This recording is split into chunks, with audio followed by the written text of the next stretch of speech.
All right, I think I got everything working again.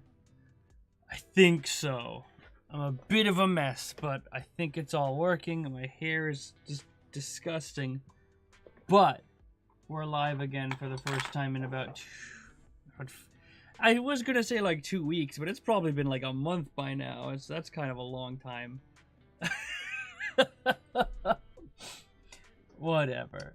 Yeah, so some new things dropped for Arcana. I'm a little bit late on it. I actually think it dropped like a few days ago, if I recall, because I saw something about it yesterday, I thought.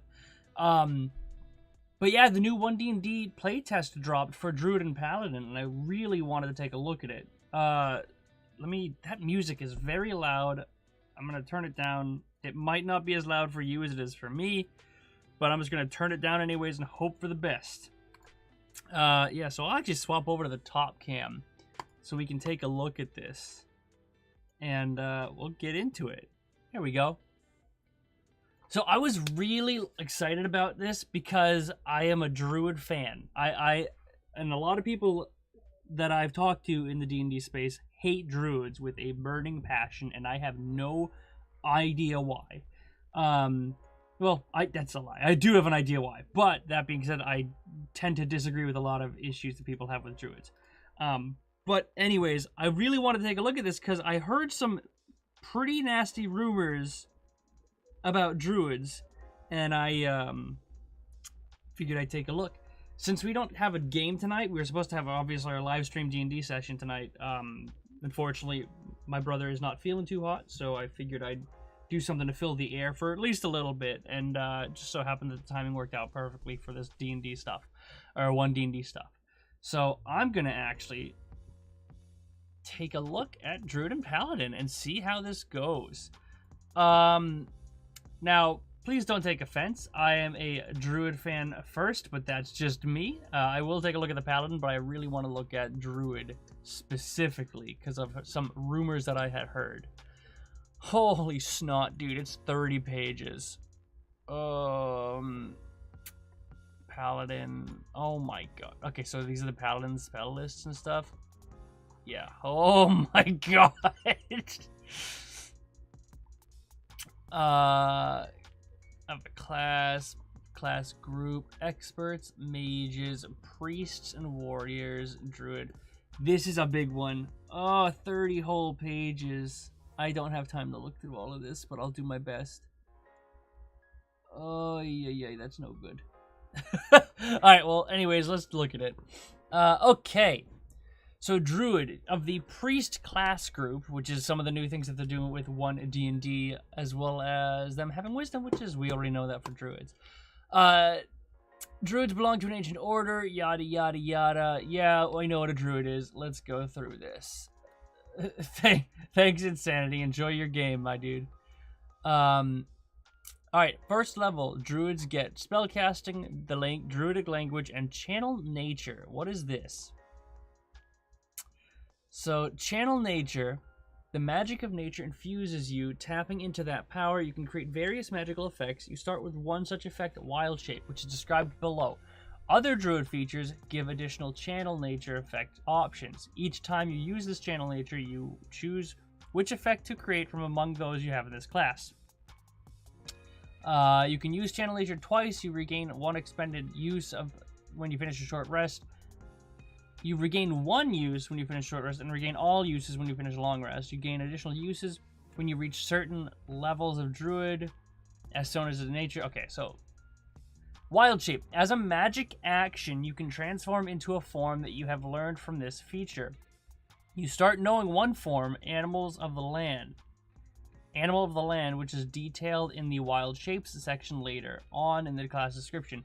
You stay in that form for a number of hours equal to half your Druid level, or until you use Wild Shape again, have the incapacitated condition, or die. You can also end Wild Shape early as a bonus action. Wait a minute. While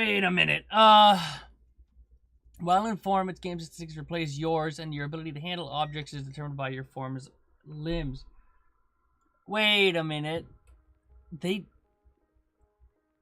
actually did it. Oh my god. When you transform, you choose whether your equipment falls to the ground or merges into your new form. Seriously? Where's the wild shape form? Where is it? Wild companion, healing, feet, blah blah blah. Wild shapes. Here we go. Animal of the land. That's so boring. Are you kidding me? This is a huge miss.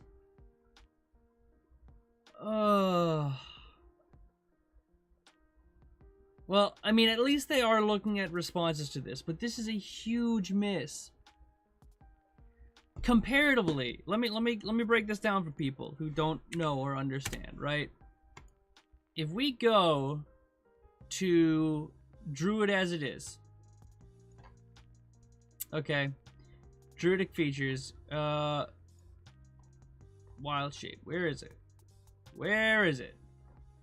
Here it is. Starting at second level, you can use your action to assume the shape of a beast that you've seen before. You can use this feature twice. Just a beast! Your Druid level determines the beast you can transform into, as shown on the beast shapes table. Meaning at second level, you can turn into any beast that is a quarter CR or lower. What Unearthed Arcana or 1D&D wants to do is get rid of all of the options. You want to talk about dumbed down D&D? This is literally dumbed down to the lowest amount you could go, and if you can't figure this out, you probably can't find your way out of a paper bag. Cause look at this, right? And this is one thing that I really want to talk about specifically, because this makes Druid so lame. If we go back to D&D Beyond, and we go to monsters, and we go to beasts, and we go to challenge rating up to quarter, we'll go 0 to quarter, okay? 0, you're never going to turn it into something 0 rating. Let's go 1/8 to 1/4, okay? We have at least 20, each of these pages, 2, 4, 6, 80 beast options you could transform into. 80. That is a huge number of beasts. Now, granted, you probably don't want to turn into a cow, unless you do, but some of these things, and actually I should specifically put this too. Movement should only be walk.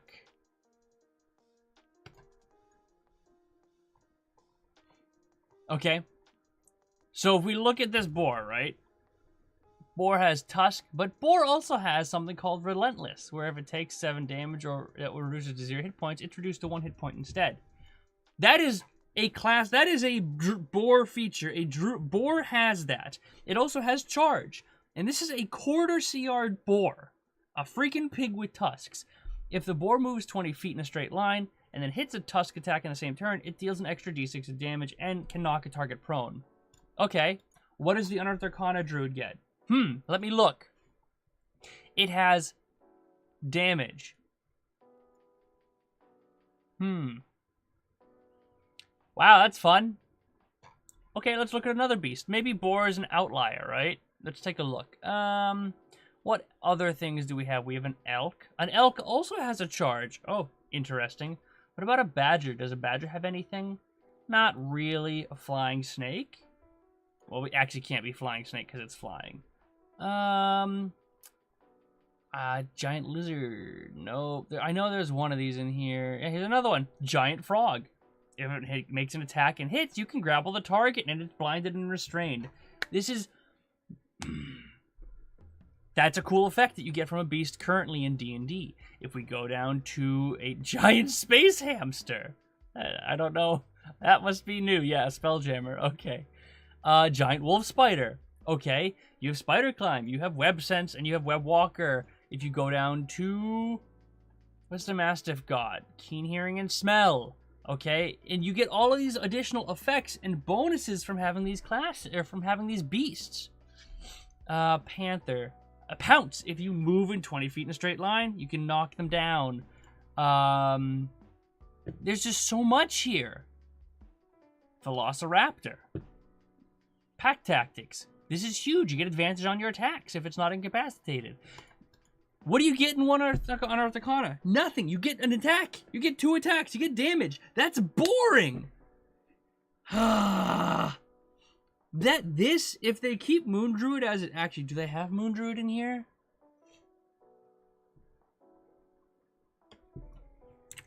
Moon. Oh, they do have Circle of the Moon in here. Druid subclass. Circle of the Moon subclass. Moon is detailed after the Druid class. Okay. Circle of the Moon. Combat Wild Shape. You've learned techniques to transform quickly and channel magical energy while transforming, giving you these benefits. Abjuration. While you're in Wild Shape, you can cast any spell you currently have prepared from the Abjuration School. Quick attack, you can use Unarmed to strike as a bonus action. Swift, you can use your... That's so lame! What? They didn't even... That's actually terrible. 80 is too many options. Well, if we're being honest, Zorgi, I exaggerate. 80 is the amount of options there technically is, but realistically speaking, there's probably like 15 you could option to choose from. Damn, cracking your knuckles. Didn't know this was that serious. Yeah, man, this is huge. Listen. At D&D 5th edition, my favorite class is a Moon Druid. Now, I know you guys are new to D&D, but a Moon Druid its specialty is shapeshifting. Its specialty is it can transform into stronger beasts with its wild shape. That's the whole thing with Moon Druids, okay? Druids in general can transform into beasts, but Moon Druids can transform into stronger beasts. But you can transform into any beast, effectively, as long as it meets a certain criteria. But they're removing that entirely, and you can transform into one beast, specifically, with a very restricted stat block. Effectively, you just become a fighter at that point. Because this is where you become a fighter. All it is you have attacks. And at that point, why not just play like a fighter? Yeah, you have casting, but what's the point of this subclass? Or what's the point of this class ability if you're never going to use it? Right? So if that's the case, why not just play another caster or a fighter? Because if you want to be with this wild shape thing and deal damage up front melee with your beast form, a fighter can do that better.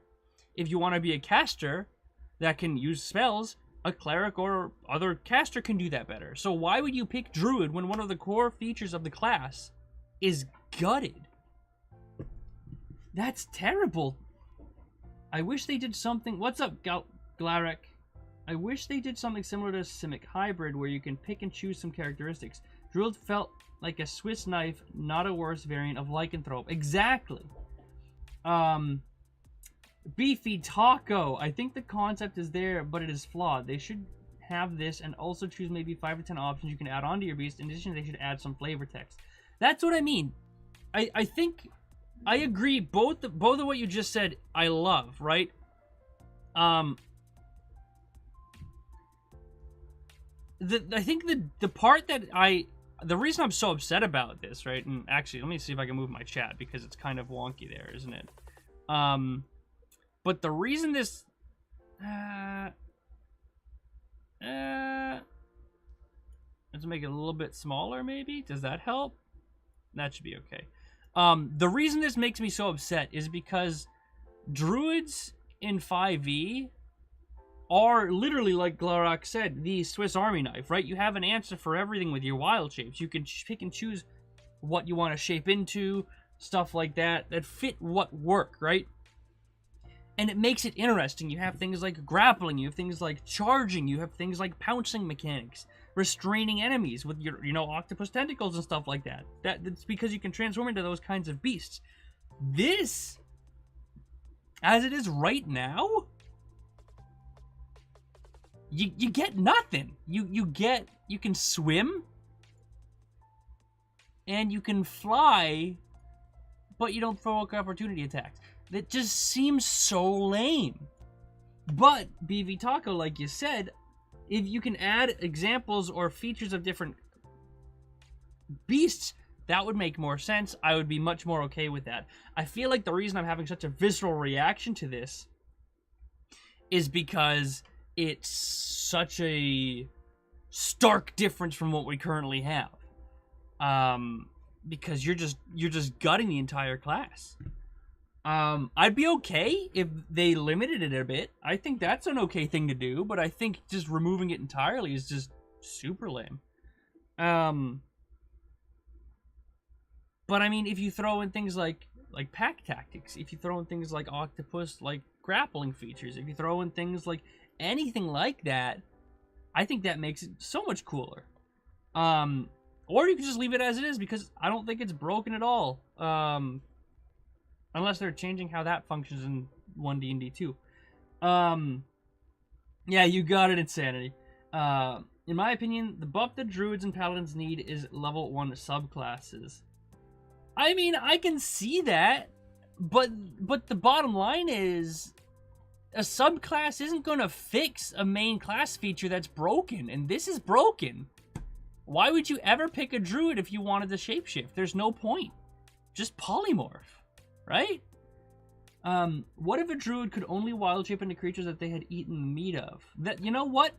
That's not terrible, but at the same time, technically, currently in D&D 5e, druids can only shapeshift into beasts they've seen before. And let's be honest, no one's ever seen a T-Rex. No one's ever seen other beasts that they like to transform into. Well, they can't wild shape into a T-Rex, but you know what I'm saying. People generally haven't seen certain beasts that druids currently transform into anyways, and that's always been kind of homebrewed, house-ruled anyways as it is. So I feel like that's kind of a... It's just kind of like a thing that's going to get thrown out the window anyways, right? But I do like the idea. Is grappling worth doing in the new D&D? Honestly, I gotta double check that, because I'm not entirely sure, Rich. Also, hi, Rich. How you doing? Where's the grappling stuff? Is the grappling in expert classes? I think it's in here, right? Oh, that's not that. Grappling. Yeah. Boink. Grapple. While you're grappled, you experience the following effect. Your speed is 0, you can't chain, and that can't change. You have disadvantage on attack rolls against any target other than the grappler. The grappler can drag or carry you, but the grappler suffers the slowed condition. And while grappled, you can make a dex saving throw against the grapple's escape DC at the end of your turns, and a condition on yourself. I mean, grapple still just feels bad, if I'm being honest. What's the slowed condition? How bad is that? Slowed. And so it's just literally difficult terrain. I don't think so. I still think grapple's super lame and needs to be fixed, overhauled completely. Eat the rich, yeah. One problem I will say about the Moon Druid, though, has always been the name. At least one D&D Druid has one ability that mentions it. That's fair. I'll give you that, Beefy Taco. I will 100% give you that.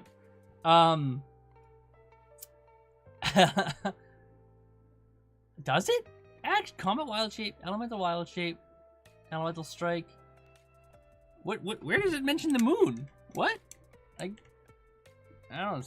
Well, whatever. So this is a whole nother thing with the Druid, right? Is the fact that all Druids get access to this. Moon Druids, the only buff they get is they can cast Abjuration spells, can make an unarmed strike, and transform as a bonus action. Which is ridiculous. There's no point to play a Moon Druid, let alone a Druid in general. Wait. Rich, give me money.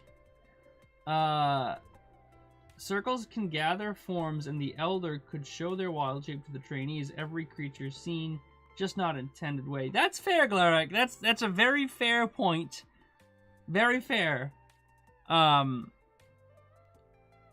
mean, I understand it. I agree that's a good idea, but at the end of the day, like it's still not going to change this. Like, in 1D&D, how it functions is just silly. Unless I'm missing something, which I very well may be missing, because I pretty much glazed over this whole thing. What do they do to wild shape? Oh, Rich. Oh, Rich. So instead of being able to transform into any beast that you've seen with a certain CR, you can transform into this. You can transform into this single stat block. That's what you get to transform into. Or, if you level up to a certain level, you can now swim as that stat block. Yay! Or, if you get an even higher level in this terrible class, you can fly as that stat block. Wow.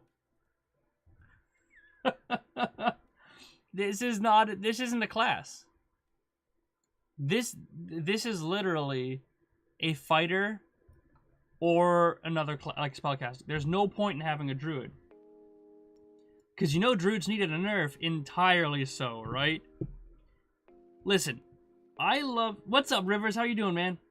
I love druids as they are in 5e. I think they are fantastic. I don't know why they get so much hate. I really don't. I am a huge fan of the druid.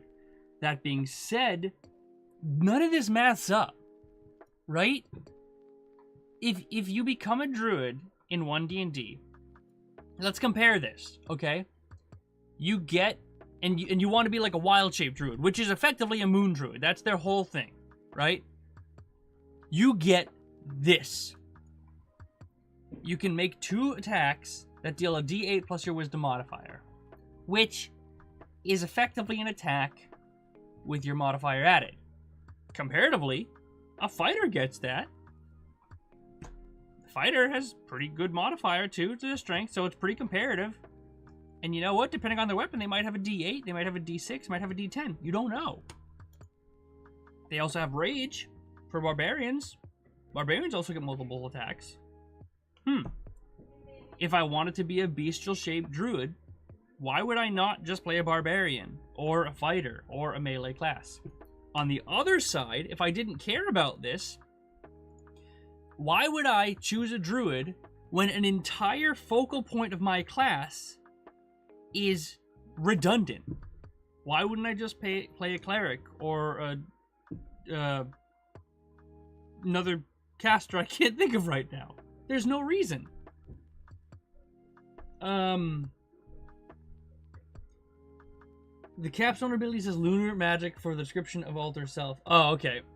That's where the moon comes in.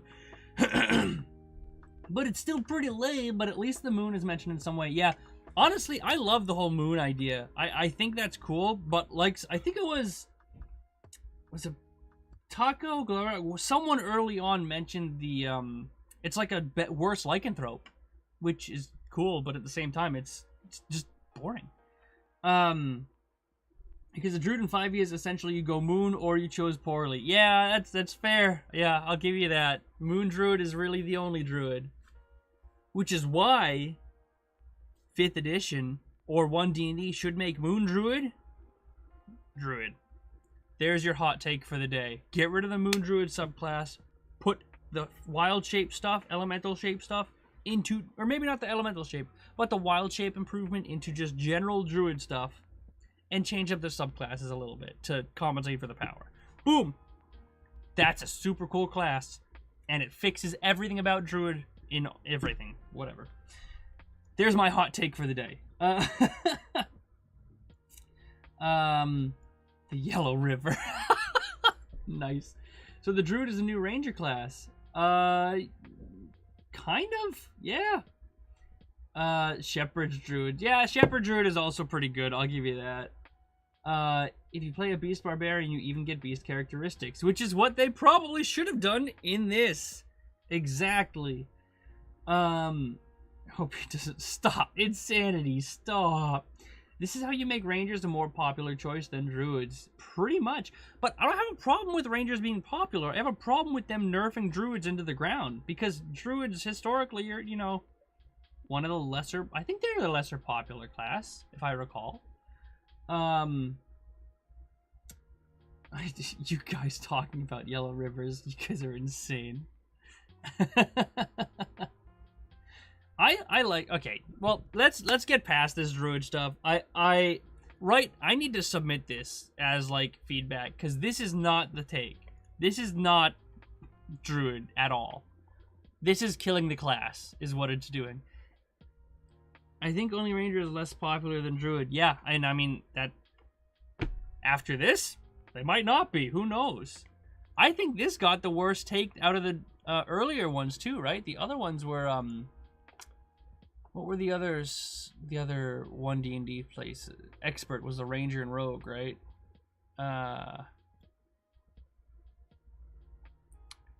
Let me see. We got... What are the expert classes? I don't remember. Ranger, Bard, and Rogue. I honestly think Druid got the worst end of the stick in all of these so far.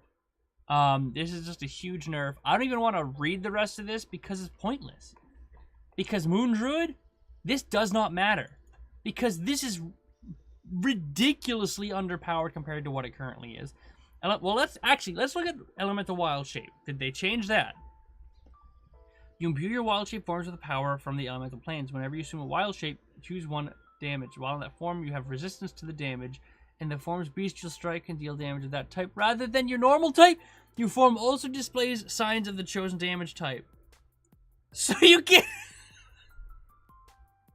So instead of bludgeoning damage, you sometimes get fire damage. What the... At level 10...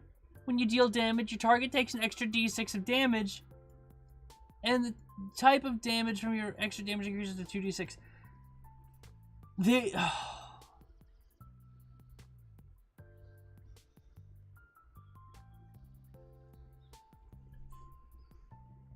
Can I just... Let's just do a quick comparison. Just a quick one. Okay? I don't want to spend much more time on this because I've already killed it. Okay? But I want to take a quick look at the Circle of the Moon and compare these two. Okay? I'm going to remove the chat for a second so we can all see. Okay? And I'm going to just, we're going to zoom out a little bit so we can see everything. Alright? Oh, we got to zoom out on this one. That was the wrong one. Okay. Let's do this quick. Alright? So. Alright, Rivers. Have a go on, my dude. Thanks for dropping by and hanging out. Circle of the Moon. Currently, at level 2, you get Combat Wild Shape, where you get the ability to transform as a bonus action, which you also get in 1D&D. Additionally, when you Wild Shape, you can expend 1 spell slot to regain a d8 hit points. Does not exist in 1D&D. You also get the ability to transform into more dangerous animals and can transform into creatures as dangerous as level 1 CR. Okay? 1 CR. Or you can cast abjuration spells. Now, let's take a look quickly. We're going to take a look at abjuration spells, and then we'll look at 1 CR creatures, okay? If we go to spells, and we look at all spells, and then we choose abjuration spells, okay?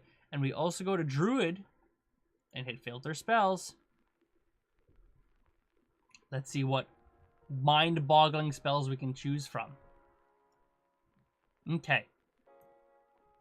Okay. Let's filter it by level. Okay. So, keep in mind, okay, this is the part that really ticks me off. Casting spells in Wild Shape sounds cool. It really does sound cool. Okay? But resistance. Action. Absorb elements. Reaction. Cool. Snare is a cast time of 1 minute. Lesser Restoration. Action. Pass without a trace. Action. Protection from poison. Action. Action, action, action, action, action, action, action, action. All the way up here, there is 1 reaction being Absorb Elements. Which means if you transform into your animal form, you are foregoing your multi-strike, okay, to cast resistance. Or Pass Without a Trace. Which one of these spells would you ever cast when you are wild shaped that you wouldn't just do it when you're not wild shaped? Which one of them? Maybe Freedom of Movement? Maybe? Right? There's no point in it. And you get literally at level 1 or level 2 when you get this, you can only cast Pass Without a Trace, Protection Poison. You can't even cast Freedom of Movement until you're like level what, 9? This cast Abjuration spells sounds cool. But you know what? I am forgetting one thing. This is one D&D. They might have changed the schools of magic on certain spells. So that is one clarification. They may have changed that. So that is something to consider. But even still, that does not bode well just comparing this really quickly. Now, let's go back to the CR rating of a monster.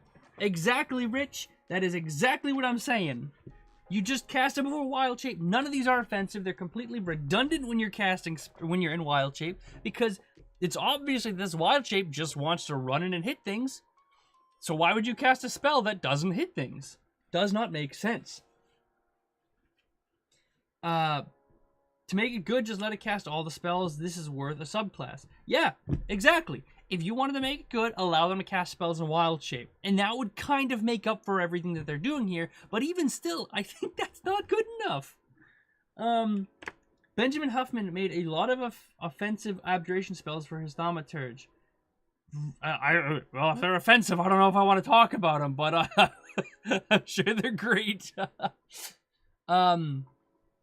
All right, now that we compared the abjuration spells and realized how ridiculous that is, let's take a look at the beasts, monsters that we can transform into in current D&D. And we'll go challenge rating to 1. Okay. And we'll just do movement speed, walking, because we want to make sure that they don't have a fly speed. All right, cool. So bear, brown bear. Okay, now consider this. Here's another thing that's really fun. Circle of the Moon. Still only gets to transform into Animal of the Land. Still only gets to transform into Animal of the Land. Okay? Animal of the Land gets 2 attacks with a D8 plus their Wisdom modifier. Okay, what does a Moon Druid get? Moon Druid can transform into a fucking brown bear with multi-attack that deals a D8 plus 4 and a claw attack that deals 2d6 plus 4. So it deals more damage in general anyways. What's the point of this class? Alright, we're going into that one. Let's get rid of the brown bear, okay? Direwolf. It gets 1 attack, deals 2d6 plus 3 damage, but it has an auxiliary effect where it knocks people prone if they fail a saving throw, and you get pack tactics. Okay, let's go to the next one. Giant Spider. Okay, you even get a web attack to restrain targets, but you can attack them with a bite, dealing 1d8 plus 3, with the chance to poison them to deal an additional 2d8. This makes me so mad. It makes me really mad. Because I love druids, and this right here, if this stays as it is, I'm not playing that. I'm just going to keep with 5e or go to Pathfinder entirely. We could look at Pathfinder 2e. Listen, Rich. Yes, we could. Don't worry, I have something planned for that. It's coming. It's in the works currently, and I should let you know hopefully mid next week. So don't worry about that. But yeah, this is just terrible comparatively, man. It's just not good. Even their elemental form that they get. Right? Wait, you have to get that level 5? Oh my god, you have to get the level 5 to have... It's even worse than I thought it was! Rich! Oh, this subclass. Oh, not even the subclass, this class. Oh, I'm frustrated. I'm a little frustrated. Well, let's go ahead and look at this, right? Elemental Wild Shape. Granted, you don't get Elemental Wild Shape until level 10, but you already technically get this, right? Because you get Primal Strikes when you, at level 6, you can overcome resistance because your attacks in Wild Shape are magical. Which is effectively this, because it doesn't add damage, it just makes it a different type of damage. So, you get the same thing with a different name and different flavor. That's cool. Alright, well, next up, Elemental Wild Shape, Elemental Strikes. You get to deal an extra damage. Fun. Or you could transform into Air Elemental, Earth Elemental, Fire Elemental, or a Water Elemental. What's cooler? I think we all know the answer. And in 1,000 forms, you can cast all. That's the same as what it seems. They have killed Druid, and they've completely gutted Moon Druid. This if you put a response in to 1D&D, this is what needs to be talked about. This stuff is just terrible. Someone got mad at everyone talking about how the Druid can't turn into an owlbear like the movie and decided to kill the class. Yeah, pretty much. Actually,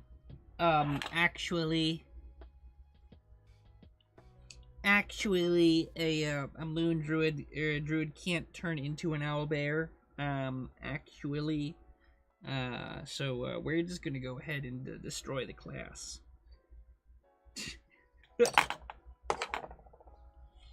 I just realized they made their own abilities worse. Yeah, they did. The only abjuration worth casting is absorb elements, but you can just wild shape into the necessary element. Oh, did they really? I didn't look at their spells yet. I just looked at their the current 5e stuff. Uh-oh, my dog's bing bong and I might have to go take her out. You know what? Yeah, I'm going to take a quick break, take a breather from this, and then I'm going to actually take my dog out and I'll come back and I'll take a look at the Paladin. I also heard some not good things about Smite, which I'm not looking forward to. I'm just so let down by that, man. I'm really let down by this. Their combat system's not even that great. It's really not good. Alright, I'll turn the chat back on. Man, that's a bummer. That's a huge bummer.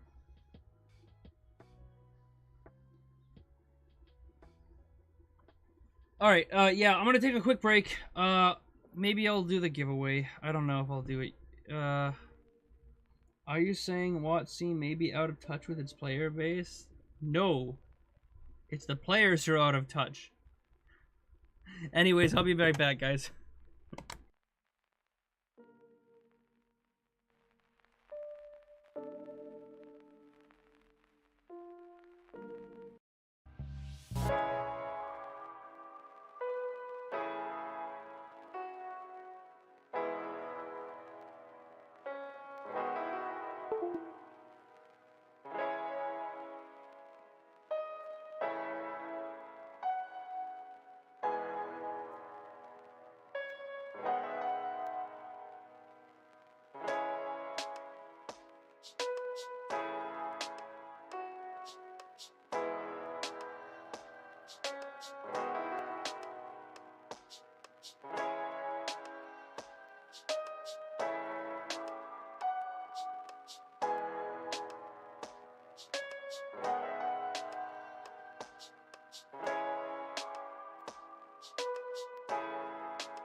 Alright, we're back.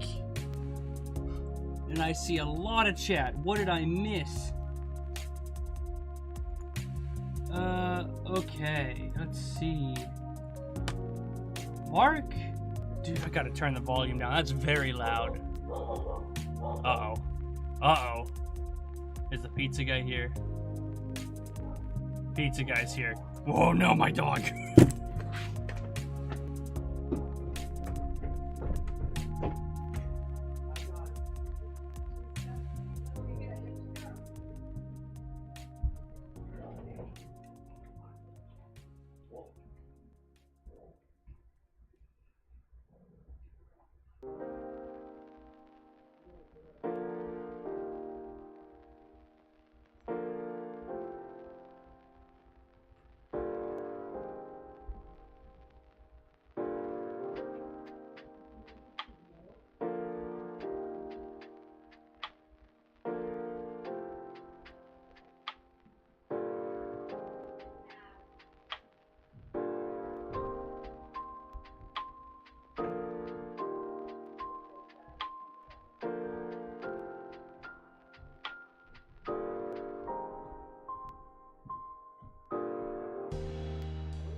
Okay.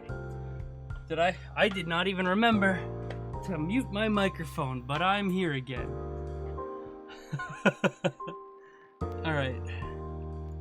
Let's lower the volume again. Get back to this. Alright, let's see. I did see a lot of messages.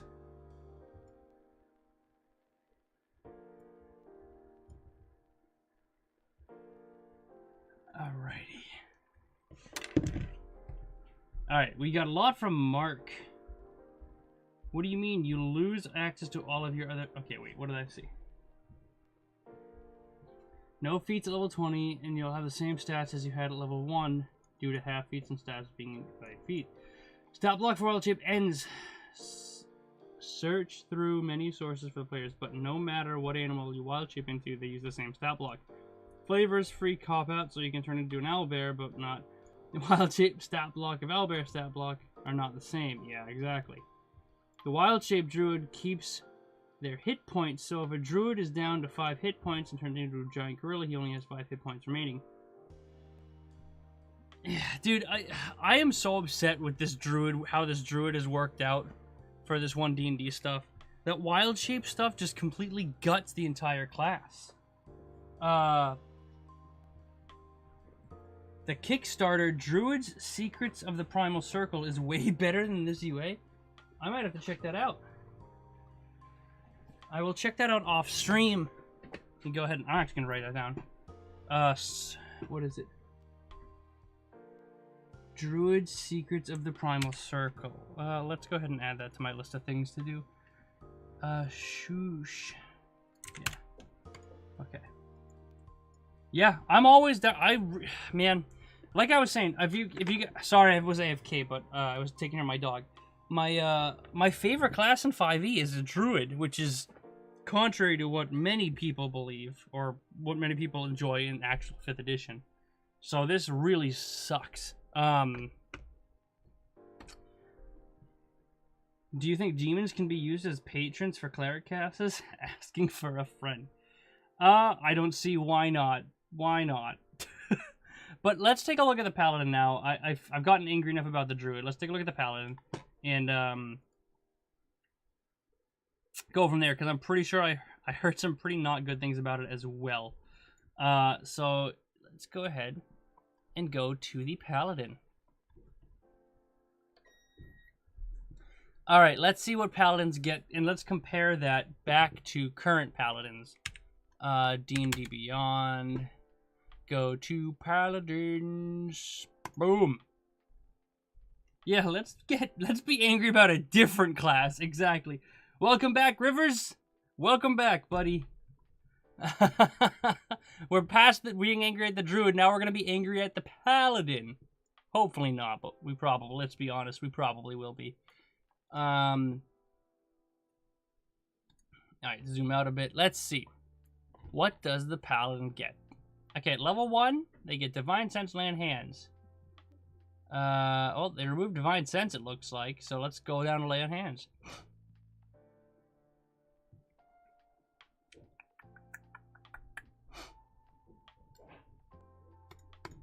Alright. Lay on Hands currently, you get 5 hit points per level to restore hit points with as an action. What do we get in 1D&D? Your Blessed Touch can heal wounds. You have a pool of healing power that replenishes when you take a long rest. You can restore a total number of hit points equal to 5 times your Paladin level. Okay, so it's literally the same thing. As a magic action, you can touch a creature, which could be yourself, and draw power from your pool of healing to restore hit points to a maximum amount remaining in the pool. In addition, you can expend 5 hit points from the pool of healing. Okay, so...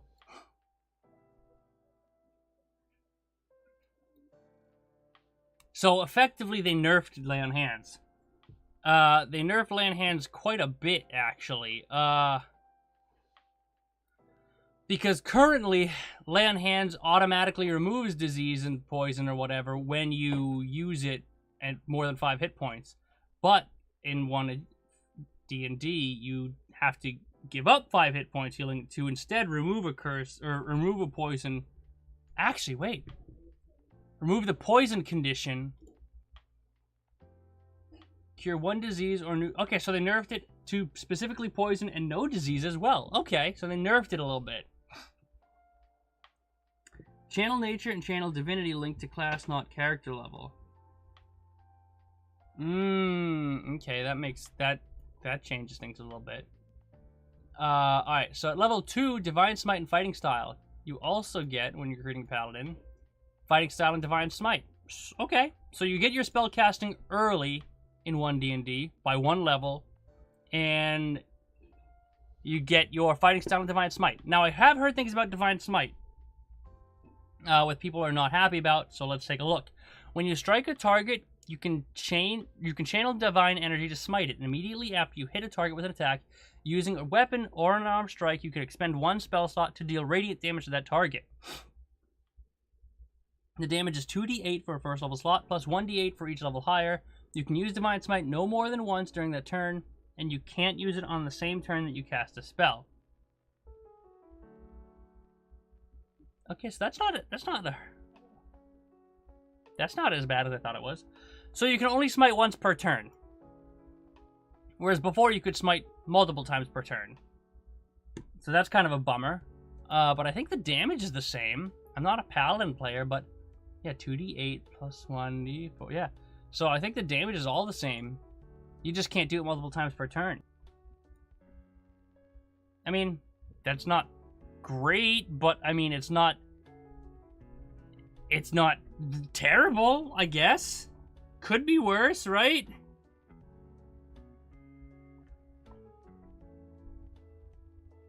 Okay, well, you could also get defense, dueling, great weapon, protection. What do we get here? Defense. You gain the fighting style defense feat, or you gain another fighting style of your choice. Whenever you gain a feat or later levels, fighting style feats are among your options. Okay, so those are feats. You get a free feat as your fighting style. Okay. I mean, there may be no disease in D&D 1D&D. Yeah, exactly. There might not be any. Again, I'm not saying it's good or bad. I'm just saying it just looks like a nerf. Specifically because it's only poison, and you have to expend 5 hit points to remove a poison that don't heal. Level 15 helps Lay on Hands. Level 15? I'll get to that in a minute. But that's a lot of commitment to improve Lay on Hands, a base class feature. Oh, look, Divine Sense. Yeah, it doesn't seem like it's on the table at all. Unless they made it like a channel no, it wouldn't make any sense. Alright, well, we'll look. We'll see what we get. No limit on smite damage. Smite using longbow and fist. Oh, really? Could you do that? Divine smite when you hit with a weapon or an unarmed strike. Yeah, I guess you're right. It doesn't matter the weapon. Okay, so they just changed it a bit. Okay, that's not terrible. You can only smite once per round, but it can be any kind of weapon. According to this. That sounds kind of cool. That doesn't sound too bad. Where's the crew? What's up, homunculus pride? I can only imagine what using a smite with a longbow would be like. That's smite from a distance. Can you imagine, like, a sharpshooter paladin smiting from a mile away? Oh, that'd be great. I wonder why these two classes got nerfed as opposed to some of the other classes. You know what? The expert classes are... Those are very far in my memory banks, Rivers. I don't remember them very well. But I feel like I wasn't impressed with any of them.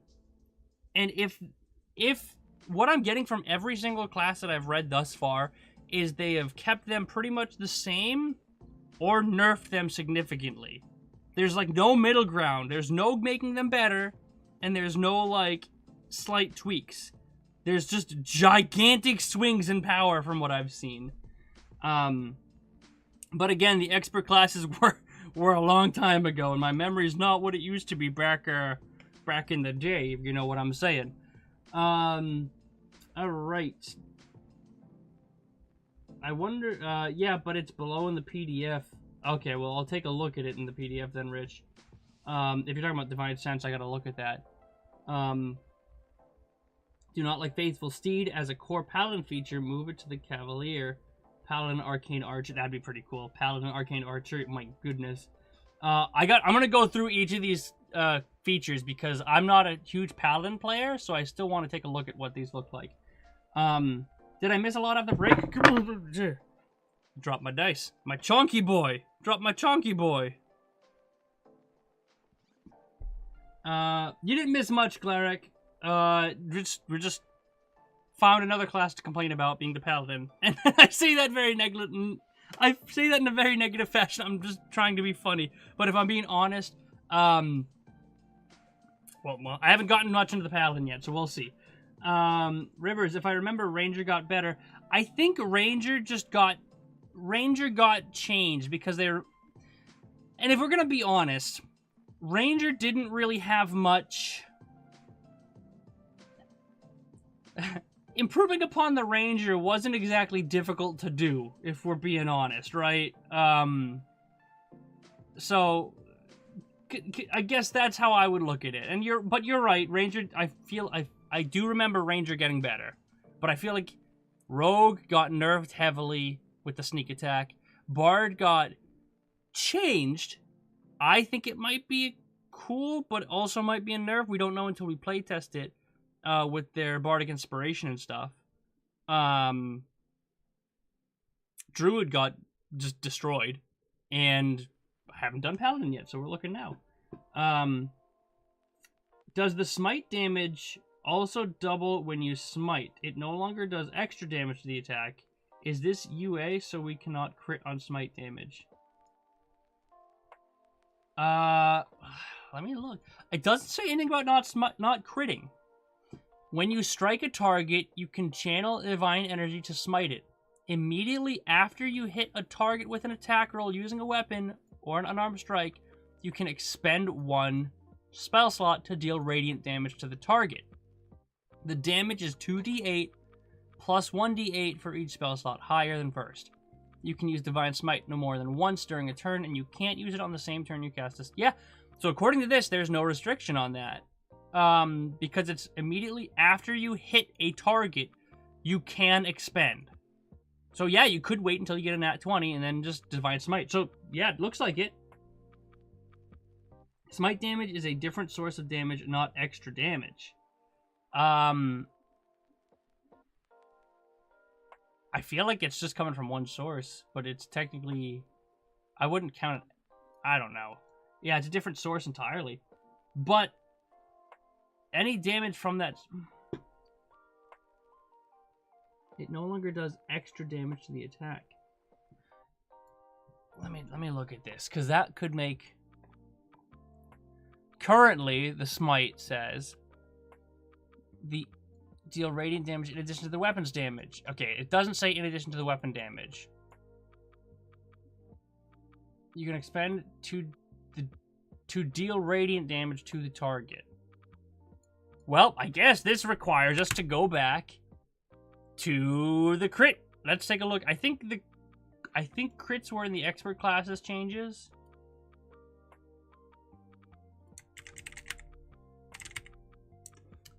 Critical.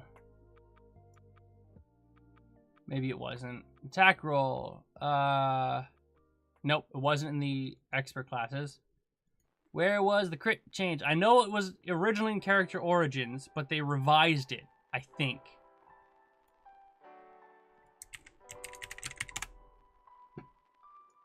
Critical hits found. This Unearthed Arcana uses the rules for attack rolls and critical hits. Okay, well, what is this one? Critical.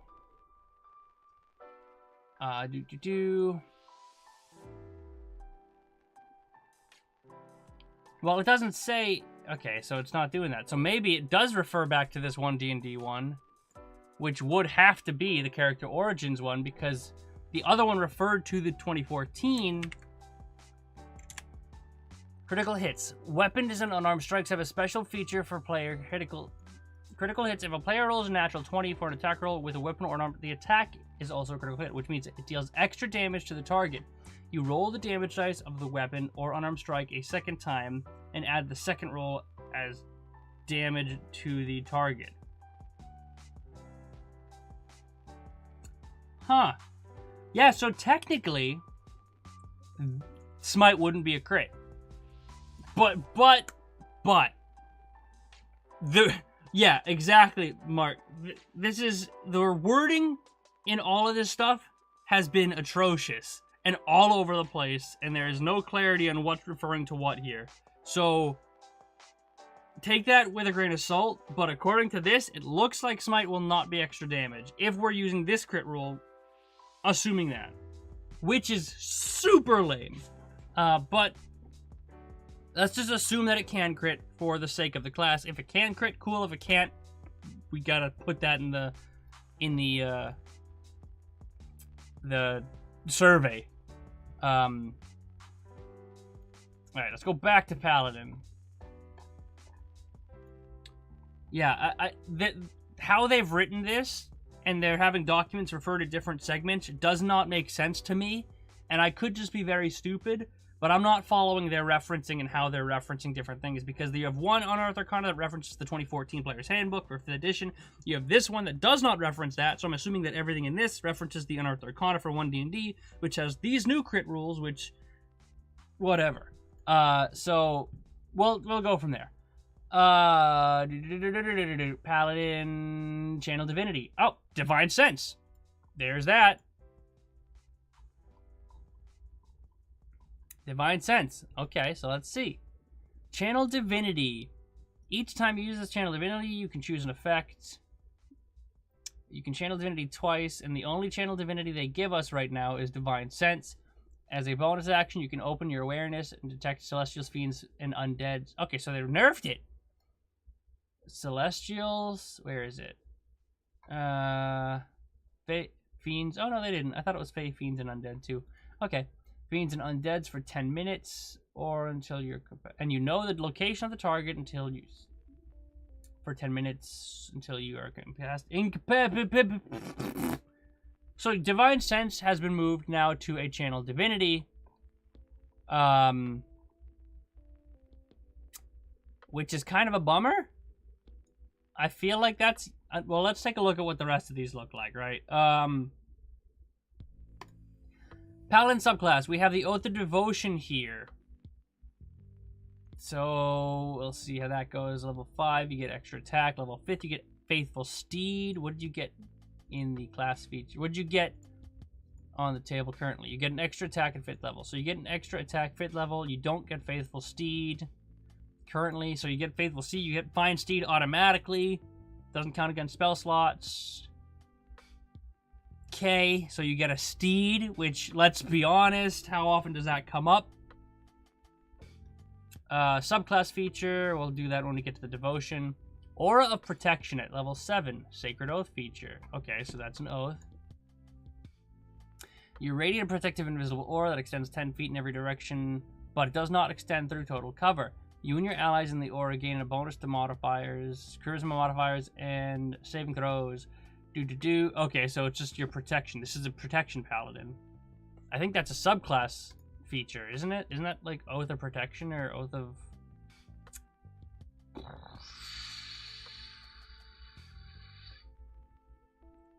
must be Oath of Devotion, right? No, where is it? Where is it? Ancient Crown. Crown. It's gotta be Crown, right? No. Where's the protection thing? Nature's Wrath, turn the phaseless. Where is it? Oaths. Oath of Conquest. I don't remember where it is, but that's a paladin thing you can do as a subclass, I believe. Abjure Foes. As a magic action, you can expend one of your channel divinities to overwhelm foes with a divine awe. As you present your holy symbol, you target a number of creatures equal to your charisma modifier that you can see within 60 feet. Each creature must make a wisdom saving throw. On a fail, they'll be dazed and frightened for a minute or until it takes any damage. On a successful save, the target has a dazed condition for 1 minute or until it takes any damage. So that's auto daze, potential fear until damage, and also daze until damage. What is dazed again? God, there's so many features and things I gotta remember that Dazed has got to be in character origins, right? It's not in here. Okay, let's... Screw it, whatever, it's fine. Radiant Strikes. You're so suffused with divine might that your weapon strikes carry supernatural power with them. When you hit a target with an attack roll, the target takes an extra d8, so extra damage. Cool. What did you get at level 11 now? You get Improved Divine Smite. What does Improved Divine Smite do? I can't remember. That all your weapons... So it literally is the same thing. Okay. Aura of Courage. They're immune to the frightened condition. Restoring Touch. This is the improvement on laying hands you were talking about earlier, Mark. When you use laying hands on a creature, you can also remove one or more of the following conditions from the creature. Blinded, charmed, dazed, deafened, frightened, paralyzed, or stunned. You must expend 5 hit points for each of the conditions. For each of these conditions removed, these points don't also restore hit points. So, you can... That's interesting. So you can remove multiple of these in one turn, in one action. That's interesting. I do like that. I think that is cool. However, waiting for 15th level is kind of underwhelming, if I'm being honest. Aura expansion increases to 30 feet. Ooh, that's a big jump. But even still, Capstone, it's pretty lame. I believe Daze is the Cleric UA, as Turn Undead was the first thing to inflict Daze. Cleric UA. Isn't this Cleric UA? No, Cleric UA was the one before this one.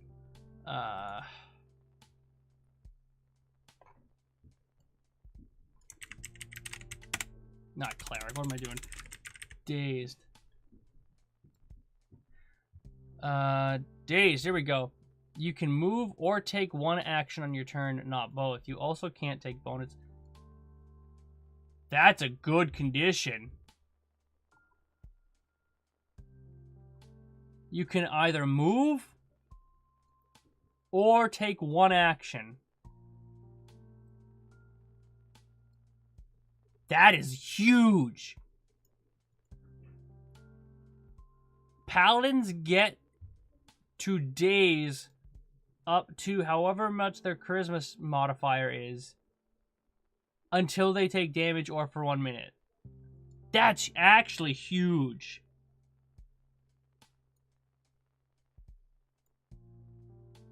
Because this means you can move without taking a reaction attack.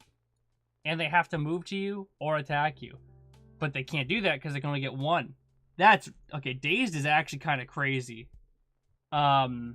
That's a really... This is effectively slow. Dazed is literally slowed. When you think about it. That's crazy. That's really strong. I like that a lot. That's cool. Okay. But I don't think that makes up for the potential Smite not critting, the potential of anything else getting nerfed. But, I mean, Paladin doesn't look too terrible comparatively. Or a protection is level 6. So yeah, you get that automatically. Or a protection level 7. Cleansing touch. That's actually pretty... Yeah, because that's ending a spell effect on you and not a condition. Huh. Because this is another thing too. Cleansing touch compared to like removing a condition. You could just cleanse, like if you fail the condition, right? Or if you failed the spell, if you failed a, let's say you failed a slow spell saving throw, you could cleansing touch and heal yourself and remove it. You could also, if someone cast Held Person and one of your allies failed the Hold Person, you could do the same thing. I guess effectively it does the same thing, but it's more restrictive because it doesn't say end a spell effect, it says end a condition. So I kind of like Cleansing Touch better as it currently is, but it doesn't look terrible, right? Compared to what it currently is, the Paladin just looks like it's got some minor changes in some things. But let's look at Devotion now, because now we have the subclass.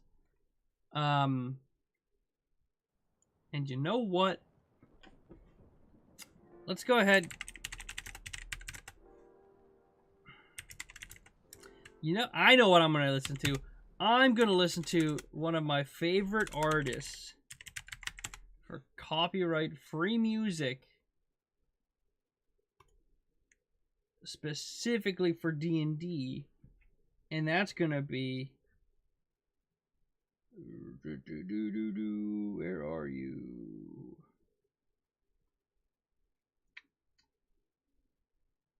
Vindsvept. There we go. Wait, that's a soundscape. I don't want a soundscape. I want a fantasy playlist. There it is. Oh. Oh, there it is. Oh, yes. Oh. So good. Aura Protection helps death saving throws. Aura of Protection. Doop-a-doop-a-doo.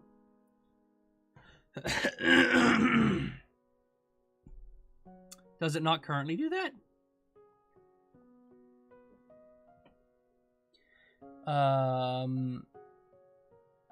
You and your allies gain a bonus to saving throws. Yeah, it already does that, and it still does that, doesn't it? If another paladin is present, the creature can benefit from only one aura. Is a death saving throw not a saving throw? No, it's not, right? It's something different. I can never remember it. It's always so... I can never remember this. A death saving throw... Is it an actual saving throw? I don't think it actually is. I could be talking on my backside, though. I don't remember. I'd have to look it up again. But I want to look at Devotion first and get through this before we go deep into this. Alright, Paladin subclass. Oath of Devotion. Let's go to Oath of Devotion on here and see what we get. Channel Divinity, we get Sacred Weapon, which gives you your Charisma modifier to your attack rolls, and a Bright Light with your weapon, or Turn the Unholy, which is...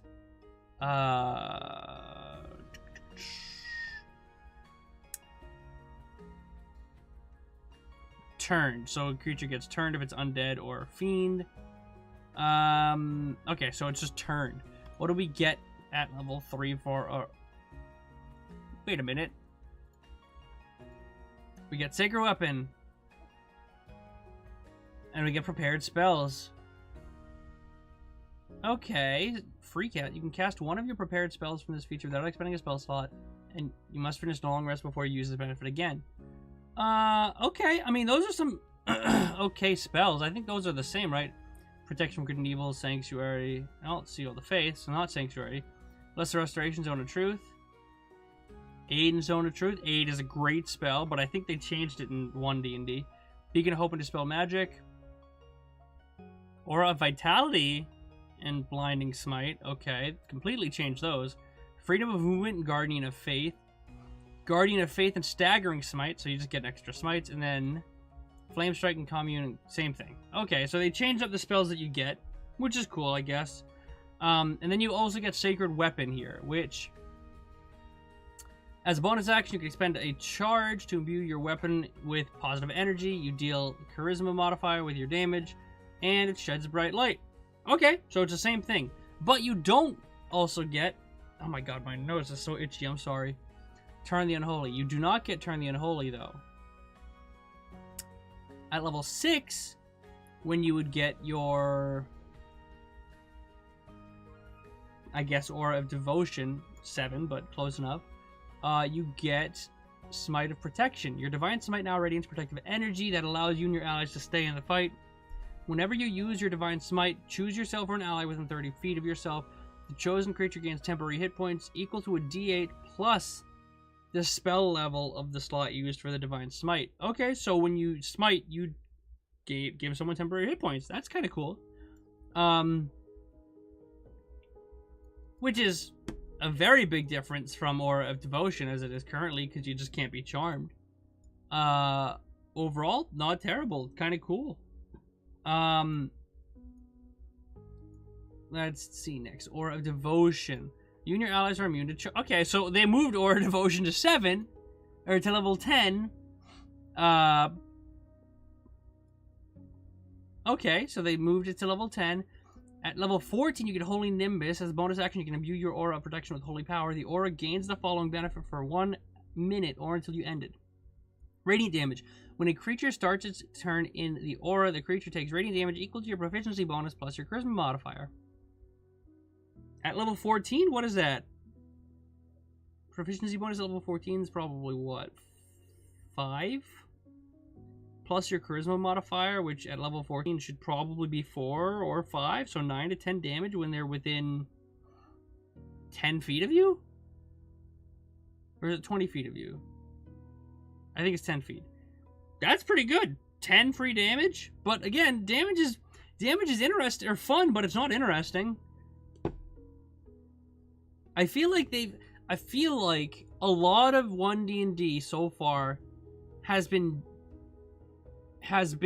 purely focused around damage and numbers and combat, but they made it so much more simplistic and almost like bogged down with just maybe not bogged down per se, but they made it so much more simplistic where 90% of the bonuses the classes are getting are just damage, which is lame as hell.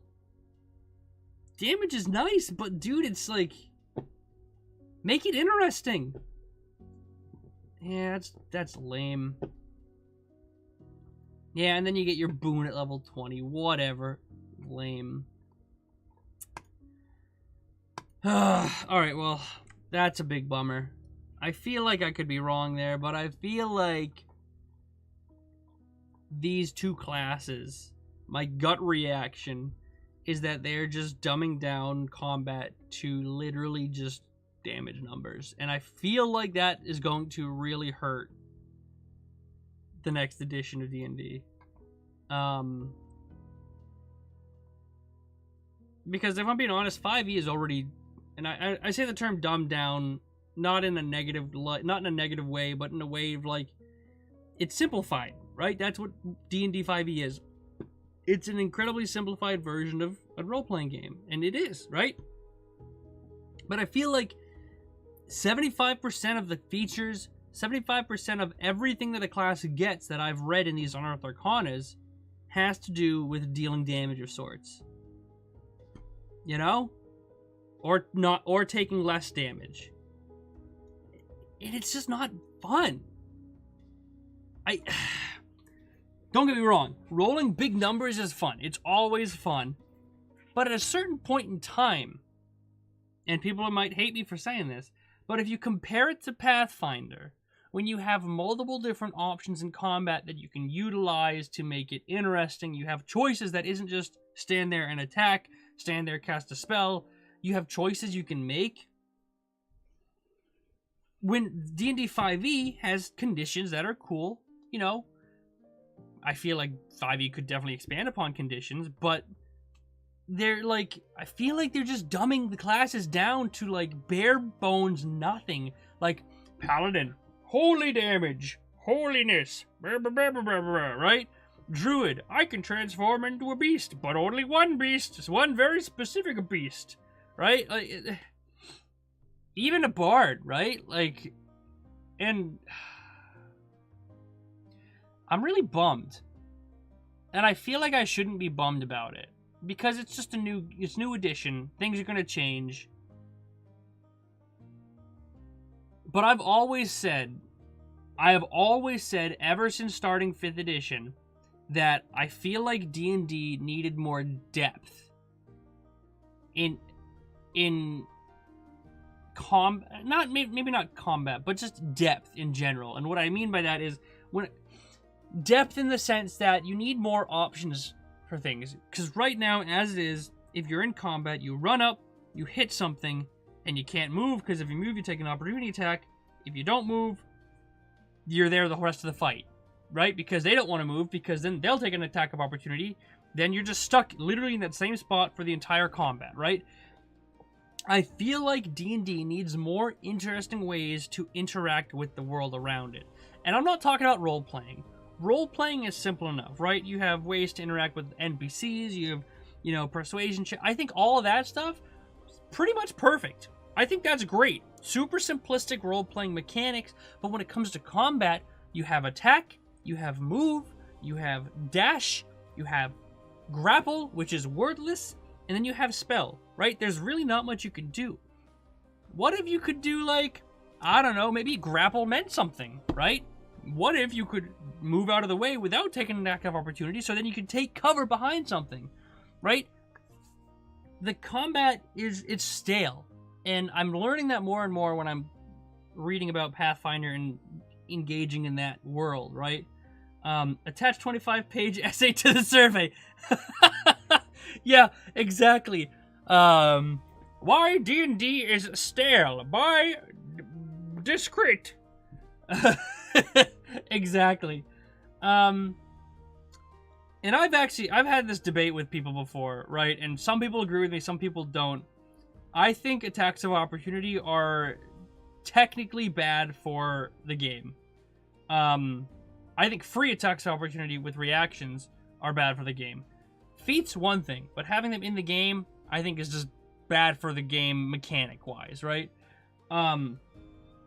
Give grappled characters disadvantage on dex checks, right? Grapple needs to be not just zero movement, right? It does. There's so much more to... If you're being grappled on the ground with someone, you're in a tussle, right? You're grappling someone, you're probably not going anywhere, but you're probably not attacking someone easily either, right? And you're probably not going to get out of the way of a fireball easily. I feel like things like the daze condition that they added into this 1D&D, which is really cool. I love that. It's effectively a slow mechanic. But, at the same time, it's not in D&D 5e. So, yet again, D&D is just going to have to get homebrewed to make it more fun and engaging for people playing the game. That being said, I feel like D&D 5e is simple enough where it's fixed by a lot of homebrew. Some people view that as a hindrance or a problem. Other people don't have any issue with it. The way I viewed 5e, currently as is right now, is a set of rules, guidelines if you will, like Pirates of the Caribbean or whatever you want to say, where you pick and choose what you like and you just go from there. But a lot of people, and their problem with that is the fact that at that point, are you even playing D&D anymore? Sure, you're playing the core rules, but you will never play the same game of 5e at my table as you would at another person's table. You just won't. Is that a problem? Or is that a solution? Totally depends upon your outlook. There's a whole world, man, and so many different role-playing systems, games, everything like that. It's nuts. Two fighters fighting each other. They do not take turns parrying each other's attacks.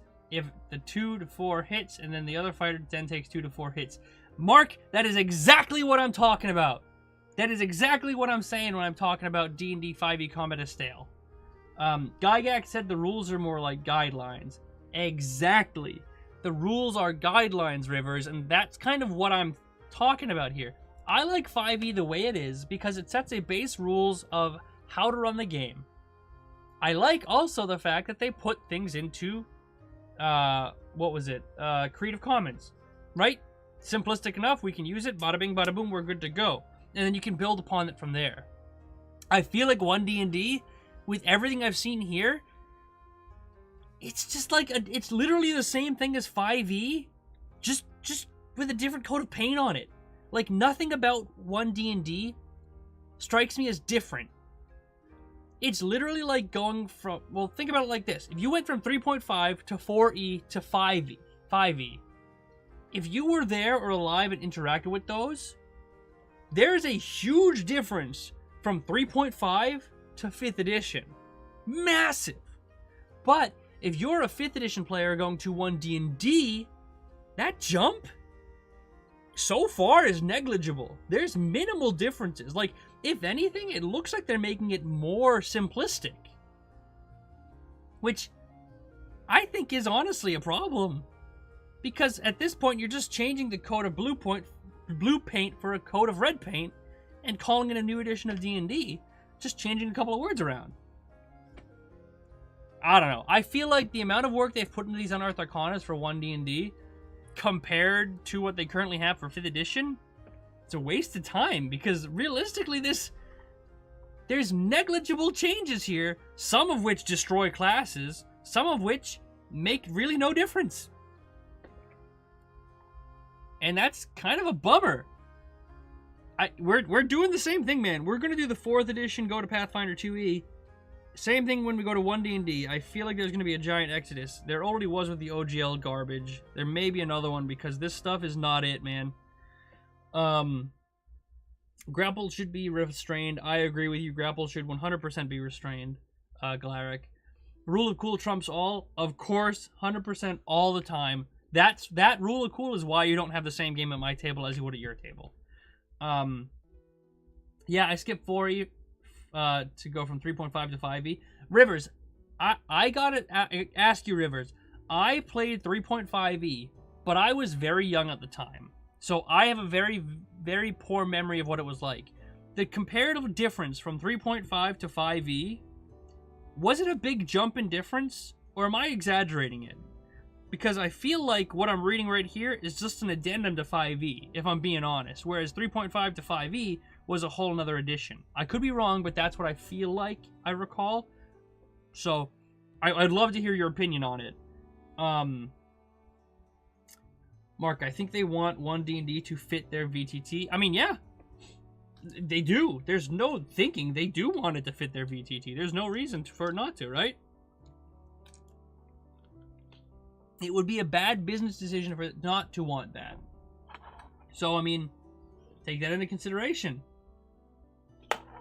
I love 5th edition. I'm probably always going to play 5th edition and change it up with my own homebrew and stuff. But his 1D&D stuff does not have me excited. It just does not seem fun to me. That's a big bummer, man. Big bummer. Yeah, they changed some spells here too. Find Steed, 2nd level. Blah, garbage. Ugh. Yes and no. 3.5 is more complex and a lot more options, like PF1E. We still play 3.5 and 5e. Yeah, see, I agree. I can see that. There's more complex and there's more options in 3.5e. So, yeah, I mean, that's what I'm talking about. Just options and variance in the gameplay itself. It's just interesting. Huh. There's a lot to it, man. I love 5e, and I feel like I'm not going to enjoy 1D&D So I think I'm probably, at least at this point, going to stick with 5e and probably Pathfinder, at least for a bit. And give a try to other systems as well. So, not everyone has dark vision. That's a bonus, right? I guess that is a very good bonus, yeah. And I'm not saying 5e is the best system. I am not saying that at all. 5e has so many flaws. But like I mentioned earlier, you can fix it all with homebrew. Some people see it as a problem. Some people see it as a solution. I like to see it as a solution, but that's just me. You know, take it for what it's worth. Level 20 Barbarian can get 24 Strength and 24 Con, plus 2 from level 20 Boon, plus 1 from a half feat connected to Epic Boon. That is a lot of, Strength and Con, man. Yikes. Ooh, buddy. Oh, wait, I might have been not even in the right chat, everyone. I'm sorry if I missed any chat. Yeah, okay. I think I'll pass 1 D&D and wait for 6e. Glaric, I don't think there's gonna be a 6th edition, man. I really don't. And, I hope I'm wrong, but I don't think 6th edition will happen. I think 1 D&D is 6th edition, and I think that they're gonna keep it that way. If this OGL stuff is anything that if this OGL stuff is anything to go by, I don't think that they're gonna move to 6th edition. I think they're gonna make 1 D&D like, what's the way to put it?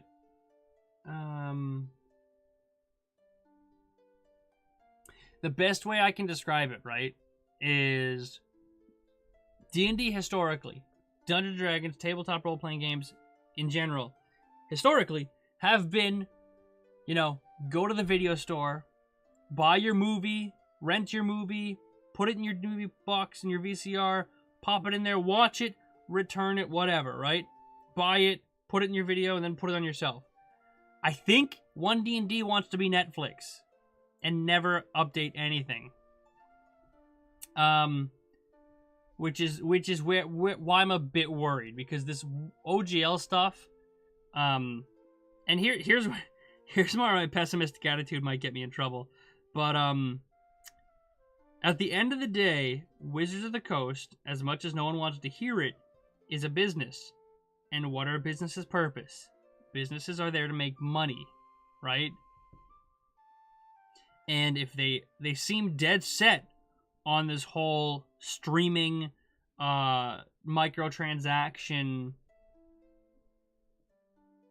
build policy, whatever they want to call it, right? They seem dead set on that. So I honestly think what the plan is to make 1 D&D and for them to make like monthly or like access to certain features, access to certain subclasses, and you pay a monthly to get access to that on D&D Beyond or you're their VTT. I think that's where it's going, and that is a dark place. As long as Wizards of the Coast makes money doing what they're doing, they won't change. But the problem is, Rivers, is that they lost a lot of money on the D&D Beyond stuff, which they need to make back. And I don't know how they're going to try to make that back, so who knows. But yeah, man, this 1 D&D stuff, it's not where it's at. Not where I would want it to be, so that's it. Anyways, I'm gonna go eat dinner, everybody. Overall hot take on this Unearthed Arcana, super lame. Super lame. Yeah, WotC wants to be like WoW, Warcraft, which is another problem because I am hopelessly addicted to WoW. Dragonflight, I've become re-addicted to Warcraft again. If you want to know why I put videos out less frequently than I have in the past, it's because I'm pushing Mythic Plus in Warcraft right now. I have a problem, okay? Hopefully, new video probably goes out tomorrow, by the way, so that'll be really fun. But anyways, I gotta go eat dinner, everybody. Hot take on this, don't like it. I really don't like any of it. Not that I dislike the Paladin so much, but I hate the Druid changes. But, I mean, I'll just put that in the survey. So maybe I'll go live tomorrow and put it in the survey live and go from there. So, yeah. thanks for watching, everybody. Thanks for hanging out. Wilfredo, I will check out that Kickstarter. I have it right here. It is the, where is it? Druid Secrets of the Primal Circle. I will pop that in there. Actually, let me go ahead and look that really quickly.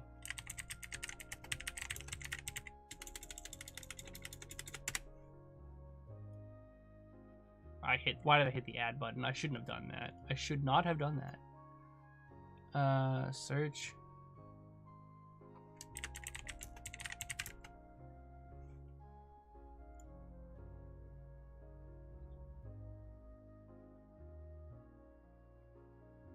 Damn, well, it's popular, I'll tell you that much.